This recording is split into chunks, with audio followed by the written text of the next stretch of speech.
So hello everybody, Pratisruti here. I hope you all are doing well. And in today's video, we will discuss a poem, a very small and a very beautiful poem. That is, the soul selects her own society. A very beautiful one. It has only 3 stanza, and each stanza consists of 4 lines, which we call a quadrant. Okay, so before going to the poem, let me give you a brief introduction about the poet. As you all know that the poet is Emily Dickinson, one of the greatest American poets. What made her greatest is that in her writing style is very unique. What made her writing style unique? That you can find the unusual punctuations in her writing. उनकी writing style में आपको बहुत सारे unusual punctuations देखने को मिलेंगे जो कि उनकी राइटिंग स्टाइल को यूनिक बनाती है एंड उसकी डीप थॉट ओके उनके थीम्स रहा करते हैं जैसे कि life, death, nature, soul, immortality, इन सब के बारे में वो बात करती हैं and all these things make her writing style unique and popular. Okay, and one more interesting thing is that in her writing style is very ambiguous. वो कुछ भी clearly नहीं बताती. Okay, in this poem also you can find it. Here in this poem the use of one, okay, the use of one is very unspecified. वो specify नहीं करती कि वो one कौन है. When the soul the soul selects her own society. Selects her own society. वो जो own society की बात करती है, the soul selects her own society. Okay, आप पहले टाइटल को समझें कि सोल जो कि एक ओमेन के हिसाब से पर्सोनिफाइड किया गया है. Your soul is personified as a woman. Woman selects her own society. यहाँ पर जो ओन सोसाइटी है इट इज़ वेरी एम्बिग्यूअस. यहाँ पर एमिली डिकिंसन ने कोई स्पेसिफाई करके नहीं बोला है कि ये ओन सोसाइटी ये कौन है. आइदर एक लवर है, एक फ्रेंड है, अपनी फ्रेंड सर्कल्स हैं, कोई गॉड है, या फिर कोई आइडियल पर्सन है, या फिर अपनी लाइफ की कोई गोल है. ये कुछ भी स्पेसिफाई करके नहीं बोला. ये रीडर के ऊपर उन्होंने छोड़ दिया है. Her writing style was always universal. वो रीडर के ऊपर डिपेंड करती है कि आप उसे किस प्रकार इंटरप्रेट करती हैं. आप एक लवर के हिसाब से इंटरप्रेट करती हैं, एक फ्रेंड के हिसाब से इंटरप्रेट करती हैं, गॉड के हिसाब से इंटरप्रेट करती हैं, या उनकी लाइफ गोल के हिसाब से इंटरप्रेट करती हैं. ये रीडर के ऊपर डिपेंड करता है. कंक्लूजन में मैं अपना ओपिनियन शेयर करूंगी. ठीक है. So this is her writing style. It is very ambiguous and very unconventional.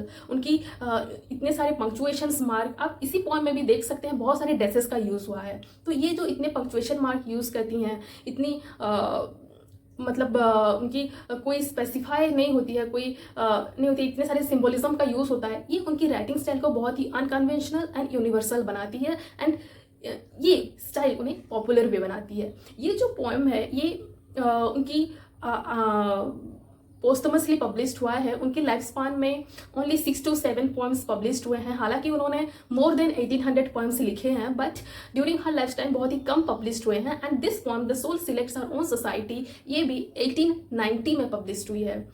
It was written in the year 1862 but published after 4 years of her death in the year 1890 in her poems collection. Okay, so हम poem के बारे में discuss करेंगे ना. Okay, so yes, it has only 3 stanza. मैंने पहले भी कहा है. So the first stanza goes like, the soul selects her own society, then shuts the door to her divine majority present no more. Okay, here जैसे कि मैंने कहा that the soul is personified as a woman. यहाँ soul एक woman के हिसाब से लिया गया है, woman के बारे में कहा गया है. एंड आप एमिली डिकिंसन की लाइफ भी देख सकते हो. वो बहुत ही bold and very firm in her decision. उन्होंने कभी शादी नहीं की है एंड बहुत ही लोनली पर्सन है. वो हमेशा अकेला रहना पसंद करती थी. अपनी सॉलिट्यूड लाइफ को ब्लिस मानती थी एंड ज़्यादा फ्रेंड सर्कल बनाना, ज़्यादा पब्लिक बनना, ज़्यादा लोगों से मिलजुल करना ये उनकी पसंद नहीं थी. वो अपनी सॉलिट्यूड लाइफ को ही अपना ब्लिसफुल लाइफ मानती थी. ठीक है, ये उनकी लाइफ स्टाइल है. मैं ये इसीलिए कह रही हूँ ताकि आप वो पॉइंट में भी कुछ ना कुछ रिलेट कर सकते हो. Okay, so the first stanza, the soul selects her own society then shuts the door. Here the soul is personified as a woman and here she is saying that selects her own society. Here society means the people with whom she choose to associate. किनके साथ वो रहना पसंद करती है, किनको अपनी friend circle में रखना चाहती है, किनके साथ वो मिलना जुलना चाहती है. दैट इज़ हार सोसाइटी। हम हमेशा चाहते हैं ना, हमारे लाइफ में भी बहुत ही, अपने फ्रेंड सर्कल में बहुत लोग होते हैं कि कोई हमारे ज़्यादा क्लोज होते हैं, कोई हमारे बस ऐसे ही हाई बाय फ्रेंड्स होते हैं, तो like that the soul selects our own society. You can find here that her individual choice, वो अपनी चॉइस की बात करती है कि ये फुल्ली उसके ऊपर डिपेंड करती है, उसकी राइट की बात करती है कि वो किसके साथ रहेगी, किसके साथ बात करेगी, किसके साथ अपनी बात शेयर करेगी। ये फुल्ली ये उसकी डिसीजन है, वो अपनी डिसीजन की बात बोल रही है, अपनी चॉइसेस की बात बोल रही है कि वो खुद अपनी फ्रेंड सर्कल बनाएगी, अपनी सोसाइटी बनाएगी। She is not talking about the other people. Okay, then shuts the door. That means वो बाकी इंटरफियरेंस अपनी लाइफ में पसंद नहीं करती है। जिसको वो पसंद करती है, जिसके साथ रहना चाहती है, that is her society, and then she sorts that out. That means she search the other interference, other distractions, outside distractions in her life. To her divine majority present no more. Here divine majority symbolize that the large number of other people in the world. Okay, that means here see giving more importance to quality than quantity. वो ज़्यादा लोगों के साथ मिलना, ज़्यादा लोगों को अपनी फ्रेंड सर्कल में रखना, अपनी सोसाइटी बनाना ये पसंद नहीं करती। कुछ लोग रहें जो खास रहें, ठीक है, एंड वो जो कुछ लोग रहें वो भी उसकी चॉइसेस के ऊपर डिपेंड करती है, ना कि वो बोला कि नहीं उसके साथ हमें रहना है हम रह जाएंगे, ऐसा नहीं। ये भी अपनी ही चॉइसेस की बात बोल रही है, अपनी फ्रीडम ऑफ चॉइस की बात बोल रही है, अपनी डिसीजन की बात बोल रही है, अपनी इंडिविजुअल चॉइस की बात बोल रही है। ओके, एंड वो जिन लोगों के साथ रहना चाहती है वो उसकी डिसीजन है, and beyond them the whole world, इतने सारे लोग, the large number of people in the world, ये उनके लिए कोई मायने नहीं रखती है, एंड उनकी इंटरफियरेंस वो अपनी लाइफ में नहीं चाहती है, सिंपल बात, ठीक है। देन सेकेंड स्टांजा, तो अगर हम एक पॉइंट में कहें तो ये फर्स्ट स्टांजा में वो अपनी इंडिविजुअल चॉइस को, सेल्फ डिटर्मिनेशन को एंड सिलेक्टिवनेस को वो एम्फसाइज करती है। ओके, एक सिंपल बात है। सेकेंड स्टांजा में, unmoved she notes the chariots pausing at her low gate, unmoved an emperor be kneeling upon her mat. देखो यहाँ पर चैरियर्स, एम्परर ये सिंबलाइज करती है वेल्थ, पावर को, सोशल प्रेस्टिज को, एंड वो कहती है कि अगर ये सारी चीज, chariots pausing at her low gate, her low gate symbolise the simple humble gate. Okay, जो वो अपनी लाइफ जो बहुत सिंपल एंड हम्बल वे से स्पेंड करना चाहती है, वहीं पर अगर एक चैरियट भी आती है, एक एम्परर भी आती है, नीलिंग अपन हर मैट, एक एम्परर भी आती है जो उसके सामने नील करते हैं, that means emperor means wealth, power, ये सब सिंबलाइज करती हैं। यहाँ पर डिकेंशन क्या बोलते हैं कि अगर ये सारी चीज भी आए चैरियर्स में, चैरियर्स, एम्परर जो कि वेल्थ, पावर, सोशल प्रेस्टीज, ये सारे चीज सिंबलाइज करते हैं, अगर ये चीज भी आए तो वो डिस्ट्रैक्ट होना नहीं चाहती है, rather she want to stay in her own boundary. वो अपनी ओन बाउंड्री में, ओन सोसाइटी जो उसने क्रिएट किया है कुछ चंद लोगों को लेके, वो वहीं पे खुश रहना चाहती है। Low gate means simple, humble, kind and lovely gate, lovely boundary, lovely circumstances जो उसने खुद क्रिएट किया है अपनी चॉइसेस से, वो वहीं पर ही रहकर खुश रहना चाहती है, ना कि सोशल प्रेस्टीज, पब्लिक और इतने भीड़ में जाके वो इन सारी चीज़ों में पसंद नहीं करती है। ओके, इन सारी चीज़ों से डिस्ट्रैक्ट होना भी नहीं चाहती है, इन सारी चीज़ों की इंटरफेरेंस भी अपनी लाइफ में नहीं चाहती है। अपनी छोटी सी लाइफ हो, अपनी सिंपल हो, हम्बल हो, काइंड हो, वेरी लवली हो, फुल ऑफ लव, एंड जो छोटा सा सर्कल है उसके लाइफ की वो वहीं पर ही खुश रहना पसंद करेगी, जो उसने खुद अपने चॉइसेस, अपने डिसीजन से बनाई है, ना कि किसी अदर इंटरफेरेंस से। और अगर उसके सामने कोई चैरियट, एम्परर जो कि wealth, power, social Prestige, public image, ये सब भी आते हैं, उसके सामने नील करते हैं, तब भी वो उन सारी चीज़ों से डिस्ट्रैक्ट नहीं होगी, ठीक है, पसंद नहीं करेगी। That means here in this stanza she is emphasising her firmness in her decision. वो अपने डिसीजन के ऊपर कितना लॉयल है, कितना फार्म है, ये शो करती है। उसकी फेथफुल कैसी है, अपनी डिसीजंस को लेके कितना फेथफुल है, कितना लॉयल है, कितना फार्म है, ये शो करती है, ठीक है। देन लास्ट स्टांजा और the third stanza, that is I have known her from an ample nation, choose one, then close the valves of her attention like stone. Okay, here ample nation symbolize the large number of people in the world. Okay, the large number of people, and then close the valves of her attention. Here valves of her attention is symbolize the valves of her attention symbolize the shutting out all other influences.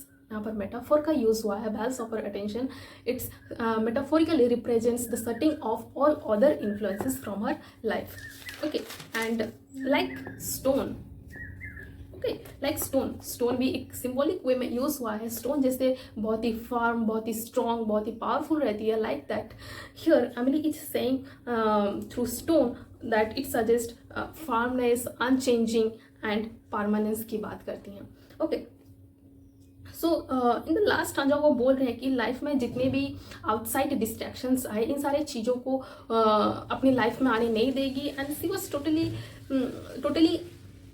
इन सारी चीज़ों से वो दूर रहती है. अपनी जो खुद की एक सोसाइटी है जो उन्होंने खुद अपनी चॉइसेस में बनाई है, she is happy in her own boundary. Okay, तो ये था एक छोटा सा पॉइंट. यहाँ पर अगर मैं एक सिंपली बोलूँ तो, जैसे बोलूँ तो वो बोल रहे हैं कि हम बोल रहे हैं कि यहाँ वो अपनी इंडिविजुअल की बात बोल रही है, फ्रीडम ऑफ चॉइस की बात बोल रही है कि हम जो भी चॉइस ले अपने लाइफ में वो अपनी डिसीजन है, अपनी चॉइस है. उस पर लोयल रहना, उस पर फार्मर रहना, उस पर स्ट्रॉन्ग रहना, ये हम पे डिपेंड करता है. And that is what she agrees with.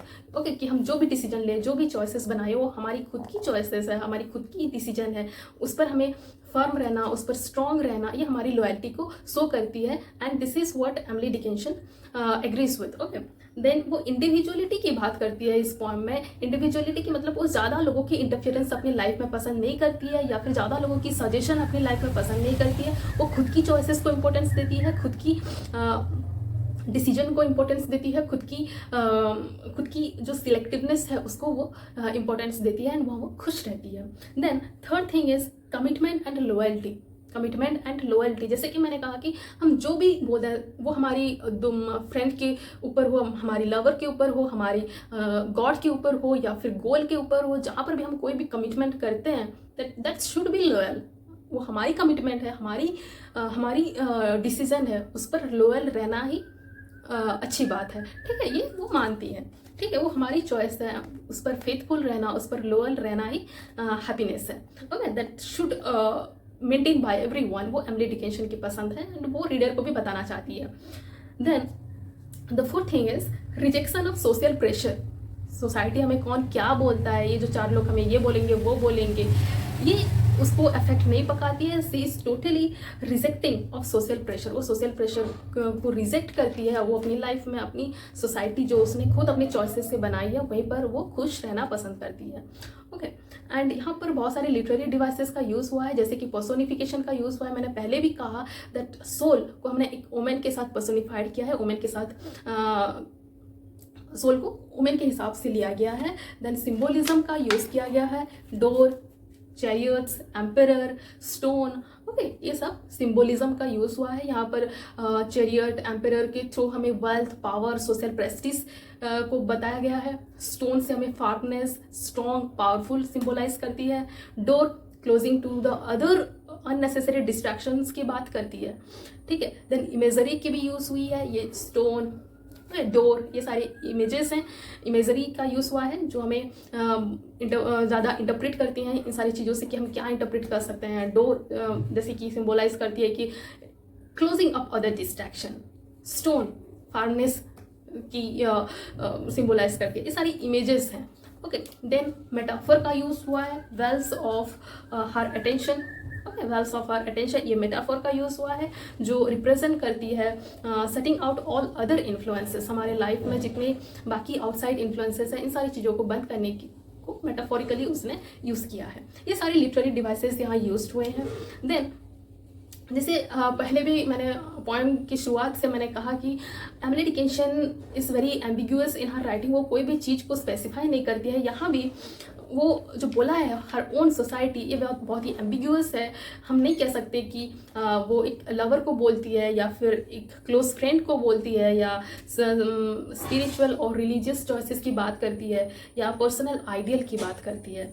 But what ever, मैं मानती हूँ कि जो कोई भी हो, एक लवर हो, एक फ्रेंड हो, पर्सनल आइडियल हो, या स्पिरिचुअल रिलीजियस चॉइसेस हो, जो कुछ भी हो, इस पॉइंट के थ्रू अगर मैं कंक्लूसिवली बोलूँ इस पोएम के थ्रू वो ये सेलिब्रेट करना चाहती है कि whatever the decision we take, whatever the choices we make in her life, it should be our own decision, our own choices. अगर हम एक लवर को चूज करते हैं तो that should totally be personal. यहाँ outside या social pressure नहीं आना चाहिए, सोशल प्रेशर से हम कोई डिसीजन नहीं लेंगे। It should be totally based on our own decision. Okay, and एक बार अगर हम डिसीजन ले जाते हैं then we should stay firm and strong in that decision, that shows our faithfulness and loyalty. अगर हम फ्रेंड्स चूज करते हैं अपने लाइफ में तो वो फुल्ली हमारे ऊपर डिपेंड करता है कि हम किस प्रकार के दोस्त के साथ रहना पसंद करेंगे, किस प्रकार दोस्त अपने लाइफ में रखना पसंद करेंगे। That's totally based on our decision. अगर हम किसी को आइडियल बनाना चाहते हैं अपने लाइफ में, या फिर गॉड को मानते हैं, कि हमारे ऊपर डिपेंड करता है कि हम गॉड को किस प्रकार मानते हैं। एंड अगर हम स्पिरिचुअलिटी फॉलो करते हैं, स्पिरिचुअल या रिलीजियस चॉइसेस को अपनी लाइफ में फोकस करते हैं, डिवोटी बन जाते हैं, तो वो भी फुल्ली हमारे डिसीजन के ऊपर डिपेंड करती है। हमारी चॉइस है, वो हमारी राइट है to take freely any kind of choice. And अगर हमारी कोई गोल भी है, कोई पर्सनल गोल है, हम उसे अचीव करना चाहते हैं, दैट मीन्स सोसाइटी जो कुछ भी कहे, जितना सोशल प्रेशर पड़े उस पर हमें डिस्ट्रैक्ट नहीं होना है, उस इन्फ्लुएंस से हमें डीमोटिवेट नहीं होना है। And we should stay focused in our own goal and stay firm in that goal like a stone. Okay, ये इस पोएम की कंक्लूजिंग मोटिव है कि हम जो भी डिसीजन लें, जो भी चॉइसेस लें, जिसको भी चूज करें हमारी सोसाइटी में रखने के लिए, हमारी सोसाइटी में our surrounding, our own society, okay, रखें, वो हमारी खुद की चॉइसेस है। यहाँ किसी दूसरे की इंटरफियरेंस नहीं होना चाहिए। एंड अगर हम एक बार डिसीजन लेते हैं तो वो फुल्ली हमारे ऊपर डिपेंड करती है कि हम उस पर कितना फार्म रहते हैं, कितना मोटिवेटेड रहते हैं, कितना स्ट्रॉन्ग रहते हैं, कितना ओबीडियंटली उसे फॉलो करते हैं। वो हमारी फेथफुलनेस, हमारी लॉयलिटी को शो करती है। Okay, and Emily Dickinson in this poem वो क्वांटिटी के कंपैरिजन से क्वालिटेटिव को ज़्यादा इंपॉर्टेंस देते हैं। ये ज़रूरी नहीं कि बहुत सारे लोग हमारे पास रहे, बहुत सारे फैन फॉलोइंग हमारे पास रहे, ये इंपॉर्टेंट नहीं है। रादर ये इंपॉर्टेंट है कि कम लोग रहें, कम लोग रहें, बट जितने भी रहें अपने रहें। ठीक है, ये इस पोएम की मोटिव है। So thank you so much for watching. I hope कि आपको समझ में आया होगा। Still if you have any kind of doubt you can freely ask me in the comment box, that is totally yours. And yes, आज की video में इतना। Stay tuned and yes, if you have doubt from any chapter और any point you can ask me in the comment box. मैं next उसे मैं discuss करूँगी। And yes, this is for today. If you found this video helpful then please do a like, share and subscribe. This is for today and thank you so much. Bye.